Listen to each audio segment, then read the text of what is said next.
আসসালামু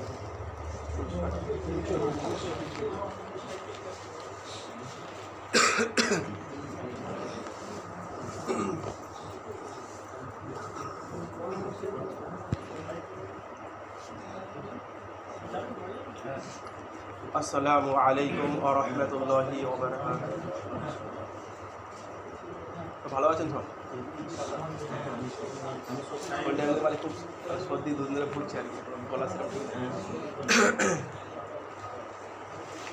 ইনাল হামদুলিল্লাহ নাহমাদুহু ওয়া নাস্তাঈনুহু ওয়া নাস্তাগফিরুহু ওয়া নাউযু বিল্লাহি মিন শুরুরি আনফুসিনা ওয়া মিন সাইয়্যাতি আমালিনা মান ইয়াহদিহিল্লাহু ফালা মুদিল্লা লাহু ওয়া মান ইউদ্লিল ফালা হাদিয়া লাহু ওয়া আশহাদু আল লা ইলাহা ইল্লাল্লাহু ওয়াহদাহু লা শারীকা লাহু ওয়া আশহাদু আন্না মুহাম্মাদান আবদুহু ওয়া রাসূলুহু আম্মা বা'দ। আউযু বিল্লাহি মিনাশ শাইতানির রাজীম। বিসমিল্লাহির রহমানির রহিম। ইয়া আইয়ুহান নাসু তাকু রাব্বাকুমুল্লাযী খালাকাকুম মিন নাফসিন ওয়াহিদা ওয়া খালাকা মিনহা যাওজাহা ওয়া বাথা মিনহুমা রিজালান কাসীরান ওয়া নিসাআ ওয়াত্তাকুল্লাহাল্লাযী তাসাআলুনা বিহি ওয়াল আরহাম ইন্নাল্লাহা কানা আলাইকুম রাকীবা। আনা আনাস ইবনে মালিক রাহিমাহুল্লাহ قال রাসূলুল্লাহ সাল্লাল্লাহু আলাইহি ওয়াসাল্লাম তারাকতু ফীকুম আমরাইনি লান তাদিল্লু মা তামাসসাকতুম বিহিমা কিতাবুল্লাহ ওয়া সুন্নতি রাসূলি।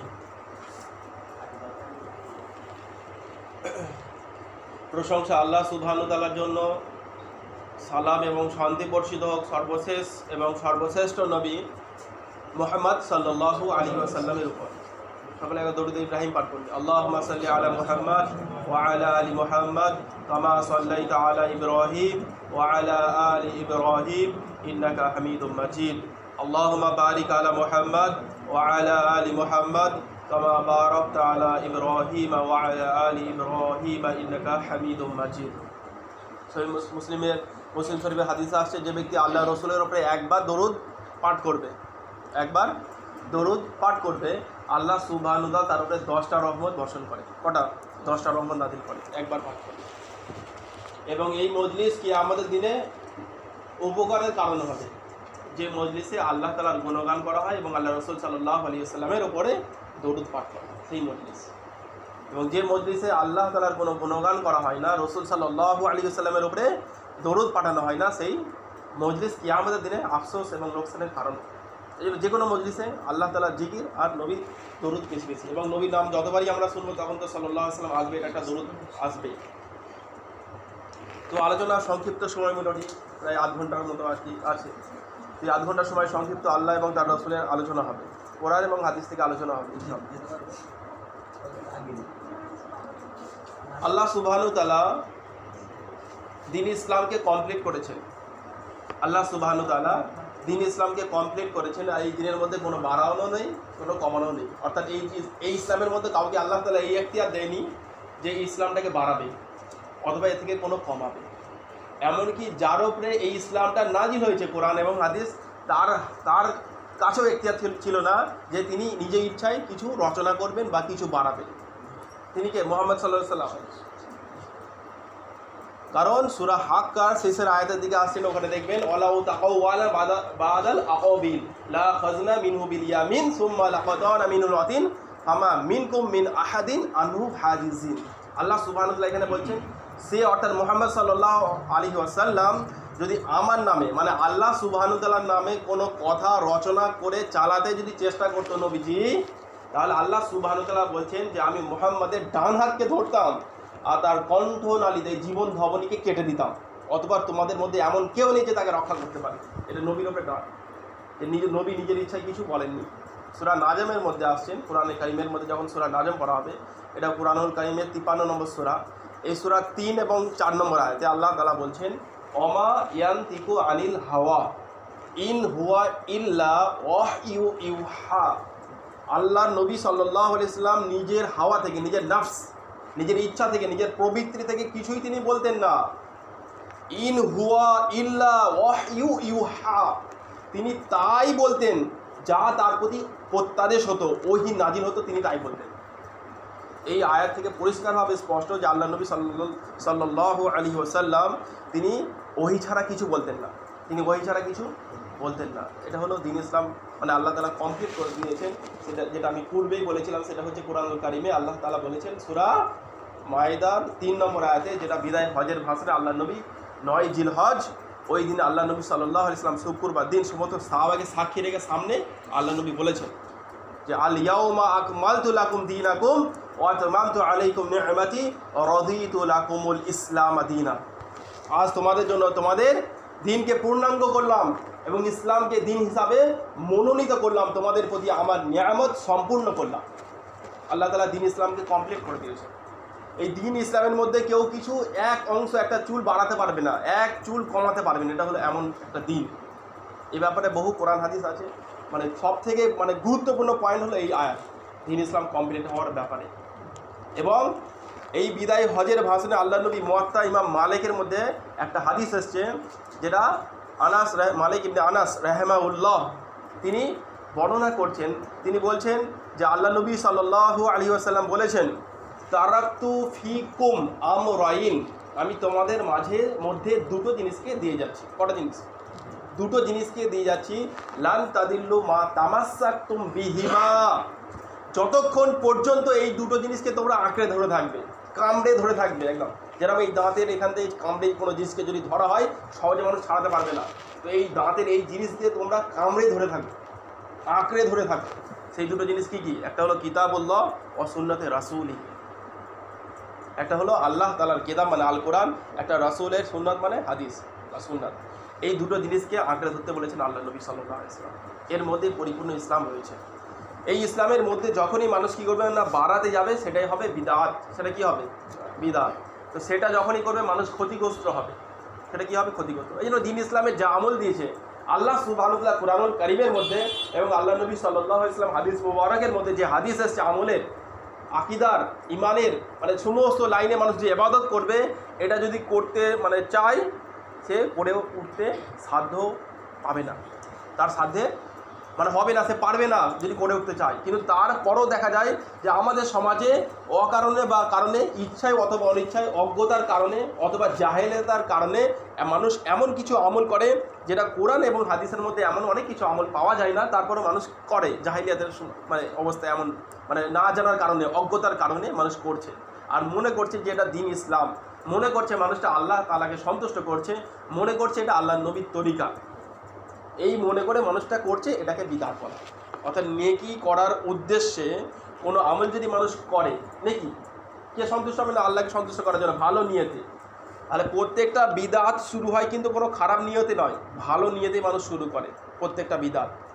মুসলিম শরীফের হাদিসের মধ্যে আল্লাহ নবী সাল্লাল্লাহু আলাইহি ওয়াসাল্লাম বলছেন, কুল্লু মুহদাসাতিন বিদআহ, মানে প্রত্যেকটা নবরচিত, বিদআত শব্দের অর্থ আবিষ্কার করা বা নবরচিত, প্রত্যেকটা নতুনভাবে কোনো কিছু তৈরি করা বা আবিষ্কার করা জিনিস হলো বিদআত। আর নাসাইর রিওয়ায়াতের মধ্যে আসে অকুল্লা বিদআতিন দলালা, অকুল্লা বিদআতিন দলালা। আর প্রত্যেকটা এই বিদআত হলো দলালা মানে গোমরাহি, পথভ্রষ্টতা। ওই হাদিসেই আসছে অকুল্লা দলালাতিন ফিন্নার।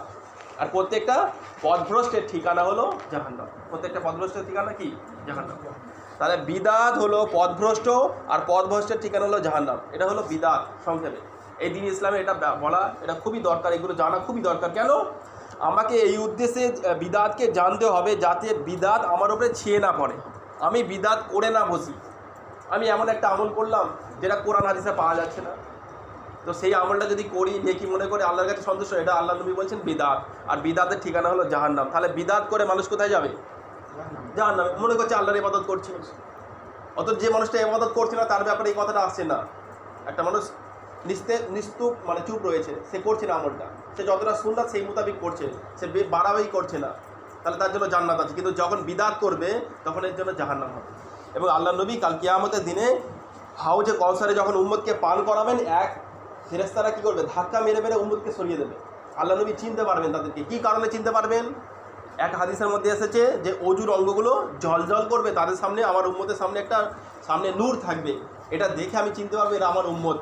তাহলে উম্মতি মুহাম্মাদির পরিচয় হবে সলাৎ থাকতেই হবে। সলাৎ থাকলে অজু, তাই না? আর এইটা হলো সবথেকে গুরুত্বপূর্ণ। তাহলে যারা সলাত আদায় করে না তারা উম্মতের মধ্যে পড়বে কী করে, আল্লাহ নবী চিনবে কী করে? তাহলে এক শ্রেণীর মানুষ সলাত আদায় করে, তবে তো অধীর অঙ্গগুলো জলজল করবে, তবে তো তাদের সামনে নূর থাকবে। তাদেরকেই ফেরেশতারা ধাক্কা মেরে মেরে খেলে দূরে সরিয়ে দেবে। আল্লাহ নবী বলবে ওরা আমার উম্মত, ওদেরকে আসতে দাও। তখন নবীকে বলা হবে আপনি জানেন না, আপনি দুনিয়া থেকে চলে যাওয়ার পর এরা আপনার দিনের মধ্যে বাড়িয়েছে, এমন এমন ইবাদত করেছে যেটা আপনি বলে যান। সেটা হলো দ্বীন ইসলাম। এটা দ্বীন ইসলামের অল্প ইবাদত, মানে একদম সঠিকভাবে জেনে ইখলাসের সাথে আমল করলে সেইটাই নাজাতের জন্য যথেষ্ট হবে। আর আল্লাহ নবী সাল্লাল্লাহু আলাইহি ওয়াসাল্লাম ওই ইবাদতটাকে পছন্দ করতেন যে ইবাদতটা নিয়মিত করা হয়। একদিনে খুব ইবাদত করলাম আর তারপরে পাত্তা নেই, এরকম না। এই যে সামনে শবে বরাত আছে, দেখেন না, 5 ওয়াক্ত নামাজের কোনো ধারে না। ও উজু গোসল করে নতুন কাপড় পরে খুশবু মেখে একেবারে চলে গেল এশার নামাজও পড়লো কি ঠিক নেই, একবারে রাতের নফল নামাজ লম্বা লম্বা পড়তে শুরু করলো, এই সূরা পড়ো ওই সূরা পড়ো, একবারে লম্বা করে দোয়া করতে লাগলো ঘন্টার ঘন্টা একদিনে। তারপরে হয়তো ফজর হলো কোনো রকম বা হলো না, তারপর থেকে জোহর থেকে আর দেখা গেল না। তো কী হবে এই ইবাদত? তো ইবাদতে কী হবে? যার ফরজ ইবাদত নেই তার নফল করে কোনো লাভ হবে? মানুষের ফরজ কি? যেমন পুরুষের নাভি থেকে এই হাঁটু পর্যন্ত এটা ফরজিয়াত, এটা ঢাকা ফরজ, এটা ঢাকবে না, ও নিচে ঢাকবে উপরে ঢাকবে, সুন্দর টুপি পরবে, তো এটা কী লাভ হবে? তো কোনো মানুষ যদি ফরজ ইবাদত করে সে নাজাত পেয়ে যাবে। ফরজ ইবাদত যদি কেউ করে শুধু, যেমন মহিলাদের ব্যাপারে একটা হাদিস আছে, এটা মহিলাদেরকে গিয়ে বাড়িতে জানাবেন যে মহিলারা যদি এই 4টে আমল করে তারা নাজাত পেয়ে যাবে। কটা আমল? 4টে। আনাস রাদিয়াল্লাহু তাআলা আনহু বলছেন, আবু নুয়াইম হিলহিয়া গ্রন্থে মিসকাতুল মাসাবি কেতাবে, এরকম অনেক কেতাবের মধ্যে এসছে, একদম হাদিস খাঁটি। এই হাদিসে আল্লাহ নবী সাল্লাল্লাহু আলাইহি ওয়াসাল্লাম বলছেন, আল মারাদু, কোনো মহিলারা ইদা সল্লাত খামসাহা, 5 ওয়াক্ত যদি সলাত নামাজ আদায় করে, ফরজ সলাত, আর যেখানে জোর দিয়ে বলা হচ্ছে মাকতুবা মানে সলাত, তখন ফরজ সলাতের কথা বলা হচ্ছে। এখানে ফরজ সলাতের হিসাব নেওয়া হবে। ইদা সল্লাত খমসা, 5 ওয়াক্ত সলাত আদায় করে, নামাজ পড়ে। অসমাত শাহরহা, আর রমজান মাসে রোজা, সিয়াম আরবি শব্দ, আমরা রোজা বলে পরিচিত, রোজা পালন করে। ওয়াহসানাত ফারজা, নিজের গোপনাঙ্গের হেফাজত করে। অতআত বাধা, স্বামীকে মেনে চলে। আল্লাহ নবী বলছেন এই 4টে আমল যদি কোনো মহিলা করতে পারে তার জন্য জান্নাতের 8টি দরজা খুলে দেওয়া হবে মহিলার জন্য। আর কিছু আমল করবে না, করুক, আরও যত ইচ্ছা করুক, কিন্তু এই 4টে আমল মাস্ট থাকতেই হবে। তাহলে আমি যেটা বলতে চাচ্ছি যে ফরজ ইবাদত করলে মানুষ নাজাত পেয়ে যাবে। কিয়ামতের দিনে সর্বপ্রথম হিসাব হবে ফরজের, নামাজের ক্ষেত্রে যেমন প্রত্যেকটা ইবাদতে, ফরজ জাকাত, ফরজ সিয়াম, মানে ফরজ যেগুলো আছে, ফরজ হজ, ওমরা করা কে করেছে জিজ্ঞাসা করা হবে না। যে তুমি ধনী দেওয়া হয়েছিল আপনাকে, আপনি হজ করেছেন কিনা এটা জিজ্ঞাসা করা হবে, ওমরা করা হয়েছিল কিনা জিজ্ঞাসা করা হবে না। তাহলে ফরজ যদি মানুষ পার হয়ে যায় তো নাজাত পেয়ে যাবে। ফরজের যদি ঘাটতি আসে তখন নফল সুন্নাত এইসব ব্যাপারগুলো টানা হবে, মুস্তাহাব বিষয়গুলো। তাহলে এখানে আমি যেটা বলতে যাচ্ছি যে আল্লাহ নবী সাল্লাল্লাহু আলাইহি সাল্লাম যে নির্দেশনা দিয়েছেন শরিয়াতের মধ্যে, সেই নির্দেশনা আমাদের জানতে হবে, জেনে সেটাকে পূরণ করতে হবে, সেটাকে পালন করতে হবে। সামনে এমন একটা দিন আছে যেটা আমরা শবে বরাত বলে পরিচিত। এই বিষয়ে একটু যেহেতু সামনে আছে একটু ইঙ্গিত দিলে ভালো, যাতে আমরাও বুঝতে পারবো, অন্য মানুষকে বোঝাতে পারবো। আমাদের ভারত উপমহাদেশ, মানে ভারত, বাংলাদেশ, পাকিস্তান, বিশেষ করে ইরাকের কিছু অংশ, এই সমস্ত দেশে শবে বরাত ব্যাপকভাবে পালন হয়। অথচ পৃথিবীর অন্যান্য দেশে এরকমভাবে পালন হয় না। অনেক দেশ জানেই না যে শবে বরাত আসলে কী। শবে বরাত সম্বন্ধে শবে বরাত এই কথাটা কোথাও কোরআন হাদিসে পাওয়া যাবে না। কারণ শবে বরাত এটা হলো ফার্সি শব্দ। এটা যদি কেউ গুগল ট্রান্সলেটে শবে বরাত লিখে আর ফার্সিতে বলে শবে বরাত, বাংলায় হবে ভাগ্য রজনী, মুক্তি রাত বলে অনেকে, কিন্তু ওটা ভাগ্য রজনী হবে। আরেকটা হবে আরবিতে হবে, ওটা হবে লাইলাতুল কদর হয়ে যাবে, লাইলাতুল কদর হয়ে যাবে। তাহলে চিন্তা করি লাইলাতুল কদর কোনটা? রমজানের মধ্যে আছে, কিন্তু আমরা শবে বরাত মনে করি এটা। এবং অনেক ইমাম সাহেব দলিল দেবে যে কোরআনের সূরা দুখানের মধ্যে একটা আয়াত আছে, এই আয়াতকে শবে বরাত বলে, লাইলাতুল মুবারক আমি এই রাত্রে নাজিল করেছি। কিন্তু মুবারক রাত নাজিল করেছে আল্লাহ তাআলা কোরআন, কোন রাতটা? আল্লাহ তাআলা কোরআনে সূরা দুখানের মধ্যে বলছেন, যার বাংলা অর্থটা আমি বলছি, যে আল্লাহ সুবহানাহু ওয়া তাআলা এক মুবারক রাতে কোরআনকে নাজিল করেছে। সূরা বাকারা 282 নম্বর 182, ওখানে আল্লাহ তাআলা বলছেন যে সাহারু রমাযানাল উনজিলা ফিহিল কুরআন হুদাল লিন-নাস ওয়া বাইয়িনাতি মিনাল হুদা ওয়াল ফুরকান, যে আমি এই সাহারু রমজান মাসে কোরআনকে নাজিল করেছি সত্য মিথ্যার পার্থক্যকারী হিসাবে। আল্লাহ তাআলা এখানে পরিষ্কারভাবে বলেন কোরআনকে কোথায় কখন নাজিল করা হয়েছে? রমজান মাসে। কোরআনে কারিমে সূরা বাকারার মধ্যে বলছেন।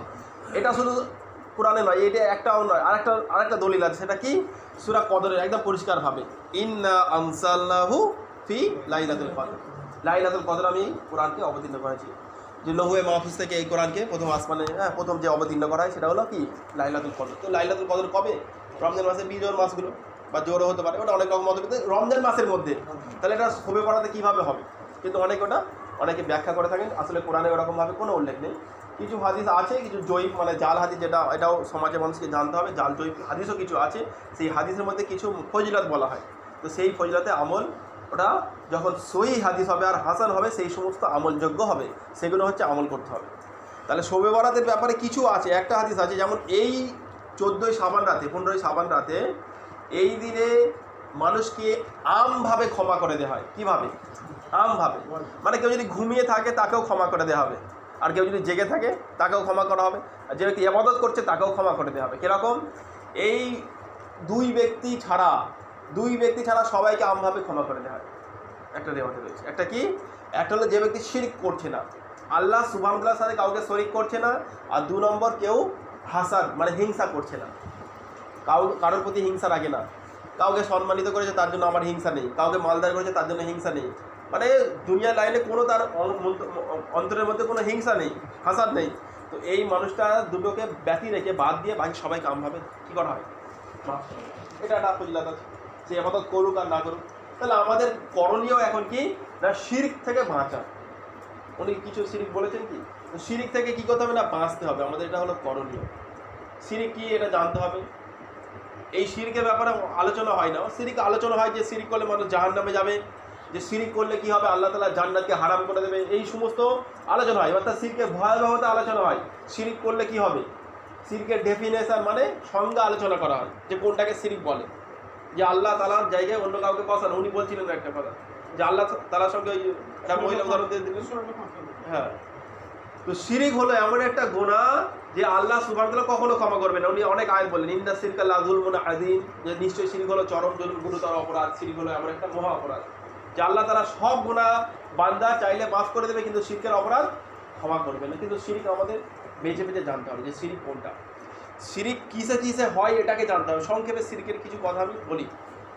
শিরক হলো আল্লাহ তাআলার সত্তা, মানে আল্লাহর একটা জাত আছে, আল্লাহ সুবহানাহু ওয়া তাআলার যে জাত আছে সেই জাতের সাথে অন্য কাউকে যদি তুলনা করা হয়, আল্লাহ তাআলার গুণাবলী, আল্লাহ তাআলার ইবাদতে, আল্লাহ তাআলার অধিকারে, আল্লাহ সুবহানাহু ওয়া তাআলার ভয়ে, আশায়, এরকমভাবে ইত্যাদি আল্লাহ তাআলার সাথে সংশ্লিষ্ট বিষয়, এই বিষয়ে যদি কোনো মখলুকের সাথে তুলনা করা হয়, আসমান জমিনে যা কিছু আছে সেই তুলনা যখনই করা হবে তার সাথে যুক্ত করা হবে, সেটা শিরক হবে। আল্লাহ তাআলার অধিকার কি আছে না, ইবাদত পাওয়ার যোগ্যতা রাখেন আল্লাহ। এখন মানুষটা যদি কি করে, কবরে গিয়ে সিজদা করে, মাজারে গিয়ে যদি সিজদা করে, শিরক করছে, আল্লাহর অধিকারকে নষ্ট করছে, মানুষের শিরক করছে, মুশরিক হয়ে গেল, এটা হলো একটা শিরক। কিন্তু আরও যেসব শিরক আছে আমাদের সমাজে যেটা প্রচলিত আছে, সেই সমস্ত শিরক থেকে আমাদেরকে বাঁচতে হবে।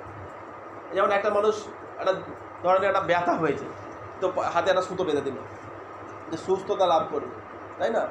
এরকম আছে সমাজে, এগুলো ব্যাপকভাবে আছে। তো আমাদের সমাজে যেগুলো ব্যাপকভাবে মানুষ শিরক করছে, এই অবস্থায় মানুষটা সালাত আদায় করছে, নামাজ পড়ছে, কিন্তু এর নামাজ কী হবে, মানুষরা মুশরিক হয়ে আমল করছে, মুশরিক হচ্ছে। ইবনে কাসির সবথেকে তফসিরের বড় কিতাব, এই কিতাবের মধ্যে সূরা ইউসুফ, কুরআনুল কারীমের একটা সূরা, ইউসুফ আলাইহিস সালামের নাম করে সূরাটা অবতীর্ণ হয়েছে, কুরআনুল কারীমের 12 নম্বর সূরা এটা। এখানে 106 নম্বর আয়াতের তফসিরে ইবনে কাসিরের মধ্যে উনি উল্লেখ করছেন যে ওরওয়া রহমতুল্লাহ আলাইহি হুযায়ফা রাদিয়াল্লাহু তাআলা আনহুর গোলাম, উনি হাদিসটাকে বর্ণনা করছেন এই তফসিরের ব্যাখ্যায়, বলছেন হুযায়ফা রাদিয়াল্লাহু তাআলা আনহু একটা অসুস্থ লোককে দেখতে গেল, একটা রোগপ্রাপ্ত লোককে। কি হয়েছিল, তার জ্বর। তো লোকটার কাছে যখন গিয়ে বসলো, তার দেখভাল করলো, দেখে যেন তার হাতে একটা দাগা অথবা সুতো বাঁধা আছে। তখন হুযায়ফা রাদিয়াল্লাহু তাআলা আনহু বললেন যে আপনি এই সুতোটা কেন বেঁধেছেন? বলল আমি এই সুতোটা এই জন্য বেঁধেছি যাতে আমি আরোগ্য লাভ করি, আমি সুস্থতা লাভ করি, এই জন্য বেঁধেছি, সুস্থতা হয়ে যায়। উনি এই সুতোটাকে ধরে টেনে ছিঁড়ে দিলেন। সাহাবারা এরকম করতেন ডাইরেক্ট। আমরা ভাই কী বলবে না বলবে, মানুষটা চটে যাবে, হেব না। ইসলাম শরিয়াতের ক্ষেত্রে যদি কোনো শিরিক হয় সেটা আপনাকে বারণ করতে হবে। যদি জানেন একটা মানুষ অষ্টাধাতুর আংটি পড়েছে, অষ্টাধাতুর আংটি, আটটা খোপ করাতে, নীল, সবুজ, কী হয়, গ্যাস ভালো হয়, ব্যথা ভালো হয়, এটা শিরিক হবে। কোরআন হাদিসের কোনো বিধান নেই যে অষ্টাধাতুর আংটি বললে এটা ভালো হবে। এটা এরকম মাথা, ওই যে ট্রেনে করে একটা লোক ঘুরে বেড়াতে, গায়ে দাগ আছে, ওই কী রোগ, কিসের জন্য বলে না, না গোসল এটা কি বলে হ্যাঁ নজর কারি না আরেকটা অ্যালার্জি ফল একটা গোল মতো ফল হাতে লাল সুতোতে বাঁধে, ব্যাপকভাবে বিক্রি হয় টেনে 10 টাকা 20 টাকা করে। অ্যালার্জি ফল বাঁধলে মানে গ্যাস ভালো হবে, ব্যথা ভালো হবে, হাতে বাঁধলে সব ভালো হয়ে যাবে। তো এই যে মানে মানুষ আকিদা, তো অনেক মানুষ কিনছে। যে যার উপরে করবে আল্লাহ তাকে তার উপরে শপথ করে দেবে। নবীর একটা হাদিস আছে, যে যার উপরে বিশ্বাস করে তাকে শপথ, ওখান থেকে ভালো হওয়া দেখবে। আল্লাহ সুবহানাহু ওয়া তাআলা ভালো করবে, ভাবছে যে ওখান থেকে ভালো হচ্ছে। তাহলে আমি যেটা বলতে যাচ্ছি ওই তাফসীরেরটা, হুযায়ফা রাদিয়াল্লাহু তাআলা আনহু সুতরাকে টেনে ছিঁড়ে দিলেন, বা আরেকটা কথা আছে যে কেটে দিলেন। আর কুরআনুল কারীমের আয়াত তেলাওয়াত করলেন, ওমা ইউমিনু আকসারাহুম বিল্লাহি ইল্লা ওহুম মুশরিকুন।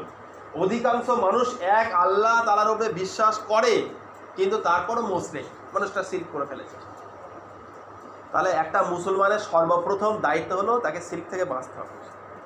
শিরক থেকে কী করতে হবে? বাঁচতে হবে। শিরক থেকে যখন মানুষটা বাঁচবে, এই অবস্থায় যদি মারা যায়, শিরক করেনি, এবাদত তো আমি পরে রাখছি, ওটা শিরক করেনি সারা জিন্দেগি মওত পর্যন্ত, এই অবস্থায় যদি মারা যায়, আল্লাহ নবী সাল্লাল্লাহু আলাইহি ওয়াসাল্লাম বলছেন মানুষটি জান্নাতের মধ্যে যাবে। মুসলিম শরীফের হাদিসে জাবের ইবনে আব্দুল্লাহ রাদিয়াল্লাহু তাআলা আনহু তিনি বলছেন, রাসূলুল্লাহ সাল্লাল্লাহু আলাইহি ওয়াসাল্লাম বলেন, মান লাকি আল্লাহু লা ইউশরিক বি শাইয়া দাখালাল জান্নাহ। যে ব্যক্তি আল্লাহ তাআলার কাছে এই এমন অবস্থায় হাজির হয়েছে, আল্লাহ তাআলার কাছে সাক্ষাৎ করেছে, কি অবস্থায়? যে আল্লাহ তাআলার সঙ্গে শরীক করেনি, দাখালাল জান্নাহ, মানুষ জান্নাতে যাবে। ওমান লাকিয়াহু ইউশরিক বি, ওই হাদিসের শেষের কথা আসছে, ওমান লাকিয়াহু ইউশরিক বি শাইয়া দাখালান নার। আর যে ব্যক্তি আল্লাহ তাআলার কাছে এমন অবস্থায় হাজির হয়েছে যে আল্লাহ তাআলার সঙ্গে কাউকে শরীক করেছে, শিরিক করেছে, সেই মানুষটা জান্নাতে যাবে। তাহলে জান্নাতে যাওয়ার একটা সব থেকে বড় মাধ্যম হলো শিরক থেকে বাঁচা। এটা হলো ইসলামের একদম বুনিয়াদ, তাওহীদের উপরে প্রতিষ্ঠিত থাকা আর শিরককে বর্জন। এই জন্য শিরককে জানতে হবে, যাতে শিরক আমার উপরে ধেয়ে না বসে, আমি শিরক করে না পড়ছি। এবং বিদআত যেটা বলছিলাম, যে এই জন্য জানতে হবে যাতে বিদআত থেকে আমি বেঁচে যাই। আর সুন্নত জানবো, সুন্নত আমল করার জন্য, সুন্নত আমল করার নিয়তে এবং অপর মানুষের দাওয়াতের নিয়তে সুন্নতকে জানতে হবে। সাহাবায়ে কেরাম যে এত এত হাদিস বর্ণনা করতেন, কীভাবে করতেন? তারা যে হাদিসটা আল্লাহ নবীর কাছ থেকে শুনেছেন, বা আল্লাহ নবী যে আমলটা করেছেন, সাহাবা কেরাম যখন শুরু করেছেন, তো তাদের আমলটাই হলো বাস্তব প্রমাণ, তাদের মুখস্থ করা লাগতো না। এবং আল্লাহ নবীর সঙ্গে ঘুরতেন, মানে কি, তারা স্বচক্ষে দেখেছেন পৃথিবীর শ্রেষ্ঠ মানুষের সাথে রয়েছেন। প্রত্যেকটা মুহূর্তে সাহাবায়ে কেরাম একদম পুরো ছবির মতো ভেসে আছে, তাদের অন্তরে গেঁথে আছে। একটা মানুষ যদি সামান্য প্রধানমন্ত্রী, এটা সামান্যই বলতে হবে, সামান্য প্রধানমন্ত্রীর সাথে যদি কয়েকটা মুহূর্ত কাটায়, কী কী করেছে, কোন সময় কোথায় গেছে, সে মনে থাকবে। দুনিয়ার মানুষ এটা, মানে সামান্য, এর কোনো কি হাইসিয়াত নেই। আর আল্লাহ নবী তিনি পুরো দোজাহানের সর্দার যাকে করা হয়েছে, ইমামুল আম্বিয়া করা হয়েছে, পুরো মাকলুকাতের মধ্যে শ্রেষ্ঠ মাকলুক যিনি, তো তার সাথে যদি যে মানুষরা ঘুরেছে তারা স্মরণ রাখবে না? তো তাদের অন্তরে গেঁথে থাকতো কথাগুলো, এবং তারা প্রত্যেকটা আমল বাস্তবায়ন করতো। কিন্তু আমাদের ক্ষেত্রে আমরা সব আমল করি না, ওই জন্য কিছু আমাদের মুখস্থ করতে হয়, কিছু মনে রাখতে হয়। হয়তো এমন কিছু আমল আমরা করি না, কিন্তু মনে রাখতে হয়, এই জন্য যাতে এই আমল দ্বারা অন্য মানুষ ফায়দা পায়। আমি হজ করতে পারিনি, আমি গরিব মানুষ, তো আমি হজের আমাকে কিছু বিধান আমাকে জানতে হবে, যেগুলো অন্য মানুষকে বললে সে উপকৃত হবে, তাই না? তো ঠিক অনুরূপভাবে আমরা শিরক থেকে জানবো, এই জন্য যাতে শিরককে বর্জন করতে পারি। তাহলে এগুলো হচ্ছে শিরক ব্যাপকভাবে। যেমন তাবিজ আছে, এ ব্যাপারে ওলামায়ে কেরাম অনেকে মতবিরোধ করে, অনেকে বলেন জায়েজ, অনেকে বলে চলবে না, এটা শিরক। অনেকে বলে বাচ্চাদের জায়েজ, অনেকে বলে জায়েজ নয়। কিন্তু এরকম অনেকে বলে কোরআনের আয়াত জায়েজ, অনেকে বলে কোরআনের আয়াত জায়েজ নয়, এরকমভাবে মতবিরোধ। এই যে এই কথাগুলো কতটা সঠিক আমরা কীভাবে বুঝবো? যে আলেম বলছে যে তাবিজ পড়া জায়েজ, সে কি দলিল পেশ করছে? যে বলছে না জায়েজ, হারাম, শিরক, সে কি দলিল পেশ করছে? এটা দেখতে হবে। তাবিজের ব্যাপারে যে জায়েজ হবে, এই ব্যাপারে কোনো সহিহ হাদিস কেন, আল্লাহ নবী থেকে কোনো জয়ীফ হাদিসও নেই যে আল্লাহ নবী স্বয়ং তিনি বলেছেন। এটা খুবই সতর্ক। আমরা যদি মুরব্বীরা, আমরা যদি বড়রা না জানি, তাহলে যারা বাচ্চারা, আমাদের যারা সন্তান আছে, আমাদের তত্ত্বাবধানে যারা আছে সন্তানরা, তাদেরকে তাহলে আমরা রুখতে পারবো না। ওই মেয়েরা হুজুরের কাছে যাবে, তাবিজ দেবে। অনেকে বলবে জায়েজ, চলবে কোরআনের আয়াতে, কিন্তু আল্লাহ নবীর মুসনাদে একটা আহমদের একটা হাদিস রয়েছে, আল্লাহ নবী বলছেন, মান আল্লাকা তাবিমাতান ফাকাদ আশরাক। যে ব্যক্তি তাবিজ ঝোলাবে, মাদুলি ঝোলাবে, যে কোনো জিনিস ঝোলাবে, তামিমা, ফাকাদ আশরাক, সে শিরক করবে। এবং মুসলিমেরা রয়েছে উটের গলায় রজ্জু ঝুলাতো, ওই পুরনো দড়ি, যুদ্ধের এই কুরবানি বা যুদ্ধের সময় যে দড়ি ব্যবহার করা, সেই দড়ি যখন মানে পুরানো হয়ে যেত সেই দড়িগুলো উটের গলায় ঝুলিয়ে রাখতো যাতে নজর না লাগে, আমার উটটার বদ নজর না লাগে এই জন্য। তো মানুষের তাবিজ পড়ে যাতে জিন না আসর হয় বা বাতাস না লাগে, বদ নজর না লাগে, এই জন্য পড়ে। যেমন বাঁ দিকে কপালে টিপ দেয়, এটা অনেক সমাজে আছে। পাঁচ ওয়াক্ত নামাজ পড়ছে সেই ঘরের মানুষটা, এরকম অনেক আছে। হ্যাঁ, এটা যারা গার্জেন তারাকে ঢুকবে, এগুলো ছোটোখাটো বিষয় নয়। আল্লাহ নবী কত কঠোরভাবে তিনি বলছেন শিরিক ব্যাপারগুলো। তো এই যেমন টিপ পড়া, এটা একটা শিরিক। কেন? এই টিপে আল্লাহ তাআলার জায়গায় টিপকে বসিয়ে ভরসা করছে। যদি টিপটা বসায় তাহলে এ কী করলো? আল্লাহর জায়গায় টিপকে বসালো, আল্লাহর জায়গায় টিপকে বসিয়ে। কীরকমভাবে? একটা মহিলা, একটা মা তার সন্তানকে টিপটা দেওয়ার পর আপনি জিজ্ঞাসা করবেন টিপটা কেন দিল? যাতে নজর না লাগে, বদ নজর না লাগে। আল্লাহ নবী বলছেন আইনুল হাক্কুল, নজর লাগা জিনিসটা সত্য, নজর লাগিয়ে যাবে। এই যে ব্যবসায় একজন এসে বলবো বাবা তোমার বিশাল বড় কারবার, ওর বদ নজর লেগে গেছে, ও বুঝতে পারবে না। চোখের মধ্যে আমার চোখের অন্যজনের বদ নজর লেগে যাবে, মানে বুঝতে পারবে না। একটা বাচ্চা দেখেছি সুন্দর, কি সুন্দর বাচ্চা, ওই ছেলেটার বদ নজর লেগে যেতে পারে। এটাও প্রত্যেকটা কথা আমরা মুসলিম হিসাবে, ইমানদার হিসাবে মুখ থেকে এই কথা বলতে হবে, মাশাআল্লাহ আপনার কারবারটা খুব ভালো, মাশাআল্লাহ আপনার ছেলেটা খুব সুন্দর, এরকম মাশাআল্লাহ কথা ব্যবহার করতে, যেটা আরবে বেশি প্রচলন আছে। তাহলে এই টিপটা এই বদ নজর লাগার জন্য দিয়েছে, যে টিপটা আমার সন্তানকে রক্ষা করবে, এটা হিন্দুদের কাছ থেকে এসছে। তাহলে আল্লাহ তাআলা রক্ষা করে। হাসান হোসেন রাদিয়াল্লাহু তাআলা আনহু, আল্লাহ নবী স্বয়ং নিজে ঝাড়ফুঁক করতেন, ঝাড়তেন। ঝাড়ফুঁক ইসলামে জায়েজ আছে, ঝাড়ফুঁক যদি কেউ না করে না করুক, কোনো ব্যাপার নেই, সমস্যা নেই, কিন্তু ঝাড়ফুঁক জায়েজ আছে, করলে করতে পারে। সাপে কাটা ঝাড়ফুঁক আছে, বদ নজরে রাখা ঝাড়ফুঁক আছে। হ্যাঁ, হ্যাঁ, দম করা যেটা, ফুঁক দেওয়া, পানি, এগুলো জায়েজ আছে। এগুলো যেগুলো জায়েজ সেগুলো করবেন। পয়সা নেওয়া যাবে না, পয়সা নিয়েও যাবে, পয়সা নিলেও কোনো সমস্যা নেই। কিন্তু যখন বিজনেস করবে যে আমার দাওয়াতখানা এটা আর এখান থেকে, তখনই ব্যাস ওটা চলবে না। কেন সাহাবাদের সহিহ বুখারীর একটা হাদিস আছে, একটা দেশের রাজা যাকে সাপে কামড়েছিল, সাহাবারা 30 জন মিলে যাচ্ছিল, বলে আমাদেরকে খেতে দাও, আমরা খাইনি, বলে না তোমাদের দেবো না। ওরা যখন ঘুরে যাচ্ছে, ওদের সাপ কাটিয়েছে দেশের সর্দারকে, তখন ও বলছে তোমরা তো খুব ভালো লোক দেখে মনে হচ্ছে, একদম খুব মানে ফেরেস্তা ফেরেস্তা লোক, তোমরা একটু আমাদের সর্দারকে কি উপকার করতে পারবে, ওদের একবার বলেই দেখি। তো একজনে বললো আমরা করবো, ভালো করে দিতে পারবো, কিন্তু একটা শর্তে, আমাদেরকে 30টা ছাগল দিতে হবে, একটা শর্ত। বলো ঠিক আছে, তাই যদি ভালো করে দেখো। তো যার মুখ থেকে গ্যাঁজা বেরিয়েছে, সাপে কাটে একদম লাল ডকডক করছে, তো তাকে কী করলো? সূরা ফাতিহা পড়ে থুক মেরেছে ওখানে, সূরা ফাতিহার উপরে, একদম সঙ্গে সঙ্গে তরতাজা হয়ে গেছে। অথচ ওই সাহাবা জানতো না যে সূরা ফাতিহা কাজে বলে সূরা ফাতিহাতেই করেছে। তো করার পর 30টা ছাগল নিয়েছে, নেওয়ার পর যে ভাবলো এটা কি জায়েজ হলো, এটা আমরা যেটা করলাম কোরআন দিয়ে এটা নিচ্ছি, এটা কি জায়েজ হবে?